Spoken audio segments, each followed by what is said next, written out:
लाला जब सुभाष चंद्र बोस पश्चिम बंगाल में जिन्होंने जन्म लिया, जिन्होंने बचपन में ही अपनी पॉकेट मनी से दीन दुखियों की पुस्तकें दिला देते थे।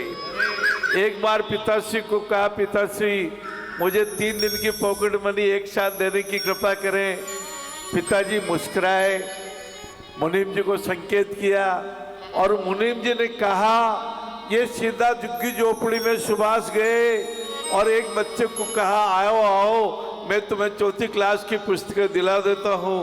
ऐसे सुभाष चंद्र बोस जब आजाद हिंद फौज बनाई और तुलाधार एक तराजू के पलड़े में बैठे, सामने बड़ी पंक्तियां लग रही थी, किसी ने अपना नेकलेस निकाल के तराजू के पलड़े पर रख दिया। देश के लिए, भारत माता के लिए, विदेश में रहने वाले, जापान में रहने वाले भाई बहनों ने, उस समय एक माता आई थी,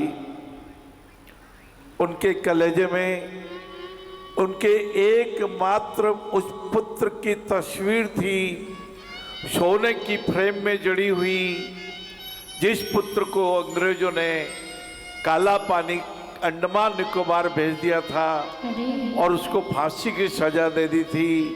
उस माता ने सोने की फ्रेम को तोड़ी है, फ्रेम को तराजू पे चढ़ाया है, तस्वीर को गले से लगा लिया है और सुभाष चंद्र बोस खड़े हो गए, बोल उठे, वंदे मातरम वंदे मातरम वंदे मातरम वंदे मातरम वंदे मातरम वंदे मातरम वंदे भारत माता की आरती मिलकर सब जग गाए, नमः तुम्हारी धरती को गुणगान तुम्हारे गाए।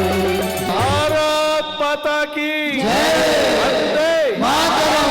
भाइयों और बहनों, धर्म प्राण नागरिक भाइयों, करोड़ों करोड़ों भाई बहन, कई बार अपने को लगता है किसी ने बचा लिया, कई बार लगती है हमारे प्राण जाने वाले थे और किसी भाई बहन ने हमारे प्राणों की रक्षा कर ली।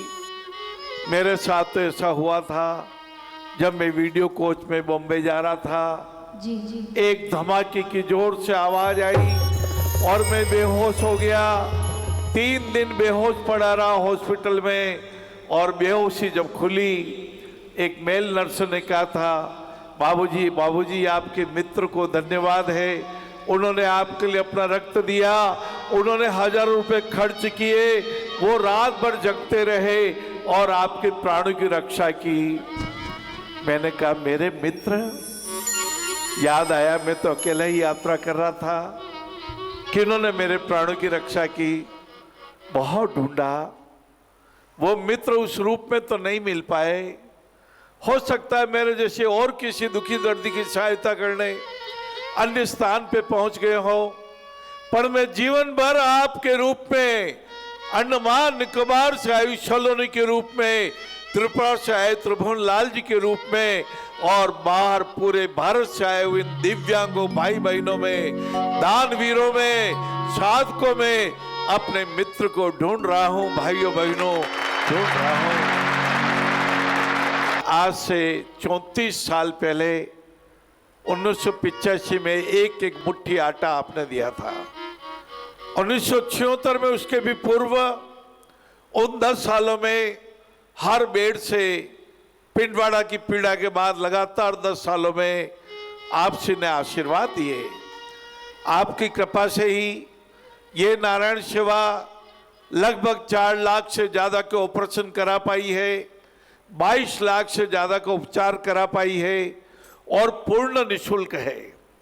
जिन राम दरबार के प्रणाम करते हैं, राम दरबार को प्रणाम करते हैं, उन्हीं तुलसीदास जी महाराज ने उत्तरकांड में लिखा, अयोध्या में किसी भी वस्तु का राम राज्य में कोई मोल नहीं लगता।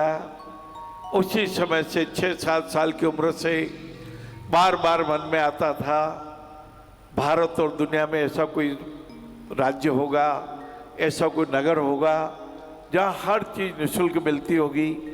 परमात्मा ने वही कृपा कर दी, इसीलिए निःशुल्क इनका भोजन होता, भंडारा, भूखे को भंडारा। अरे धापे को क्या दपाएंगे, पहले ही तृप्त है। अभी उदयपुर में शाही शादियाँ होती है। एक जगह कहा कैलाश जी आपने सुना?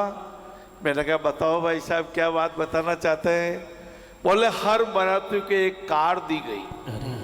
मैंने कहा जी जिनके घर पे बंगले के बाहर 8-8 कारें खड़ी हुई है, उनको एक कार और मिल गई तो क्या निहाल हुए। अरे भूखे को भोजन कराओ, प्यासों को पानी पिलाओ, इन दिव्यांगों को खड़े कराओ। आइए ताली बजाओ उन दानवीरों के लिए। ये दानवीरों की घोषणा